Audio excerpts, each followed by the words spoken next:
இந்த சித்திரை திருவிழா முதல்ல வந்து இல்லை, மாசி மாதம்தான் மீனாட்சி கல்யாணம் இருந்திருக்கு.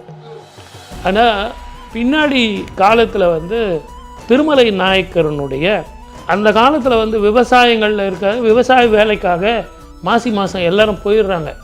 இந்த தேரோட்ட காலத்தில் பார்த்திங்கன்னா தேர் பிடிச்சி வடம் பிடிச்சி இழுக்கிறதுக்கே ஆட்கள் வந்து வரமாட்டேன்றாங்க. உங்களுக்கு வேலை இருக்குது இல்லைங்களா? அதனால் அவர் ஒரு சீர்திருத்தம் கொண்டு வந்தார். சித்திரை மாதம் வருஷத்தினுடைய முதல் மாதம் சூரியன் உச்சத்தில் இருக்கும் காலம். இந்த காலகட்டத்தில் நம்ம திருமணம் செய்வோம், அந்த திருமண நிகழ்ச்சியை நம்ம இப்படி மாற்றி வைப்போம் அப்படின்னு சொல்லிட்டு தான் சித்திரை மாதம் திருமணம். சொக்கநாதர் உண்மையாலுமே சித்திரை மாதம் தான் வந்தாரா அவர்? மாசி மாதம் தான் திருமணம் நடக்குது, அந்த இயல்பு அப்போ கொண்டு வராங்க. ஆனால் அதுக்கு பிறகு இந்த நாட்களை எல்லாம், இந்த விழாக்களை எல்லாம் மாற்றுறாங்க. இந்த சித்திரை மாதம் மக்களுடைய வசதிக்காகவும் மக்களுடைய சந்தோஷத்திற்காகவும் இந்த விழா மாறுது. உலகம் முழுவதிலும் இருந்து அங்கே வராங்க. 16 நாள் இந்த திருவிழா நடக்குது.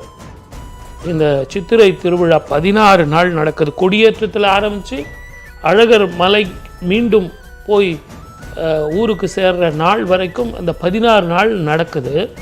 ஆகவே இந்த 16 நாளும் ஒவ்வொரு நாளும் ஒவ்வொரு விழாவாக இந்த மதுரையில் சேர்ந்த மக்கள் எல்லாம் கொண்டாடுகிறார்கள். இது தனிப்பட்ட ஒவ்வொரு மனிதனுடைய வீட்டில் நடக்கிற ஒரு திருமண விழா மாதிரியே, ஒரு தீபாவளி மாதிரி, ஒரு பொங்கல் மாதிரியே எல்லாரும் கொண்டாடுறாங்க. தாயார் வந்து கிரீடம் அணியிறது, செங்கோலை வந்து அவங்க பிடிச்சுக்கிட்டு, நீங்கள் மீனாட்சியினுடைய ஆட்சி அப்படின்னு பொதுவாகவே வீட்டில் கூட பார்த்தீங்கன்னா நீங்கள் சிதம்பரமாக மீனாட்சியாக எல்லாரும் கிண்டல் பண்ணுவாங்க. ஆனால் மீனாட்சியினுடைய ஆட்சி நீங்கள் மொத்தமே 4 மாதம்தான். திருப்பியும் ஆமாம், அந்த அம்மா செங்கோல் வாங்குவாங்க. அது எங்கே வாங்குறாங்க தெரியுங்களா?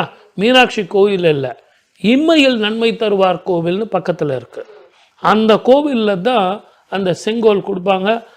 தாயார் வந்து அதை வாங்கி 4 மாதங்கள் அரசாட்சி செய்கிறாங்க. அந்த அரசாட்சி செஞ்ச பிறகு திருப்பியும் சிவபெருமான்கிட்டே சொக்கநாதர்கிட்டேயே கொடுத்துருவாப்புல. நான் எதுக்காக இதை சொல்கிறேன்னா, சாஸ்திரங்கள் அப்படிங்கிறது ரொம்ப ரகசியமானது.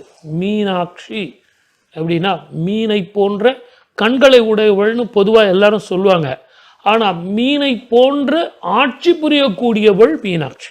நம்ம அவங்க அணிந்து வர உடை குறித்து பேசிட்டு இருந்தோம். அப்போ வந்து நீங்க வந்து கள்ளழகர் அணிந்து வர உடை வைத்தே அங்க வந்து இது போன்ற கணிப்புகள்லாம் நடக்கும் அப்படிங்கிறதெல்லாம் சொன்னீங்க. இப்போ மீனாட்சி அம்மன் வந்து என்ன மாதிரி உடையை அணிவாங்க? அந்த உடையில ஒரு ரகசியம் இருக்கா? மாணிக்க கற்களால், அது நீங்க நல்லா புரிஞ்சுக்கணும். சூரியன் அது அம்சம் பெற்றது மாணிக்கம். ஆட்சி பெறுவதற்கு மாணிக்க கல்லை நம்ம உபயோகப்படுத்தணும். சூரியனது அம்சமான அந்த மாணிக்க கற்களை கொண்ட ராயர் அந்த முடியை வச்சு தான் அந்த அம்மாவே வந்து பதவி ஏற்பாங்க.